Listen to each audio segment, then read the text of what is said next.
আমার শ্বশুরবাড়ির মসজিদে আজকে ইফতারের আয়োজন। 40 কেজি মাংসর সাথে 40 কেজি চাল দিয়ে বিরিয়ানি রান্না করা হয়েছে। তো সবাই কিন্তু অনেক ব্যস্ত সময় পার করতেছে। আজকে 2-3 দিন যাবত কিন্তু এই কাজটা নিয়ে কিন্তু সবাই ব্যস্ত সময় পার করতেছে। তো আমার শ্বশুরবাড়ির মানুষরা কিন্তু মসজিদের কোনো বিষয়ে যদি কোনো অনুষ্ঠান থাকে তাহলে কিন্তু ঈদের দিনে বেশি আনন্দ করে। তো যারা দূরে আছে তারা সবাই কিন্তু একসাথে হয়, মানে মসজিদের বিষয়টা নিয়ে প্রতি বছরে কিন্তু মসজিদে 3 থেকে 4টা আয়োজন করে। তো এই আয়োজনে কিন্তু সবাই একসাথে হাতে হাত মিলিয়ে কাজ করার চেষ্টা করে, ছোট বড় যারা আছে সবাই। আর আমার শ্বশুরবাড়ির মসজিদরা যেমনই হোক, তবে মানুষের মনগুলা অনেক বড়। এরা আসলে কোনো কিছু করতে হিসেব করে না, চিন্তাধারাও করে না। আজকের আয়োজনটা অনেক বড় আছিল, শুধু কাজী বাড়ির মানুষের জন্য করা হয়েছে না, মানে আশপাশে যারা আছিল তাদেরকে সবাই নিয়ে কিন্তু আয়োজনটা করা হয়েছিল। ভিডিওটা কিন্তু প্রথম থেকে করা হয়েছিল না, কারণ প্রথম আসলে এমন কোনো চিন্তাধারা ছিল না। পরে ভাবলাম একটু ভিডিও করে সবাই আমাদের একটু শেয়ার করে ভিডিওটা। তো দেখেন মসজিদে কিন্তু অনেক মানুষ। ইফতারের প্রথমে আসিল হলো শরবত, তারপরে আসিল দই, খেজুর, তারপরে তরমুজ, তারপর আসিল বিরিয়ানি। তো বিরিয়ানিটা কিন্তু আসলে সবাই অনেক মজা করে খাইছে। আর বিরিয়ানি এমনিতেও সবার পছন্দ। বুট বড়া পেঁয়াজ এটা কিন্তু একটা কমন খাবার। তো এই কারণে হেরা আসলে এটা করতে চায় না, সবসময় একটু ভিন্ন ধরনের করার চেষ্টা করে। ইফতারি খাওয়ার চেয়ে কিন্তু বিরিয়ানি খাওয়ার আগ্রহ সবার একটু বেশি থাকে। তো বিরিয়ানির কথা শুনলে কিন্তু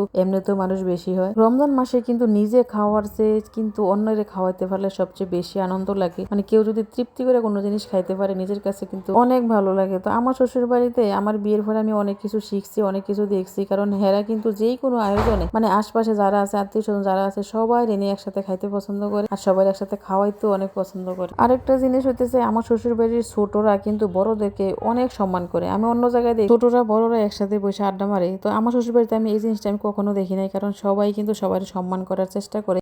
যারা ছোট আছে তারা কোনো কাজ করতে চাইলে কিন্তু বড়রা আসলে না করে না, যে কোনো কাজে কিন্তু এদেরকে উৎসাহিত করে।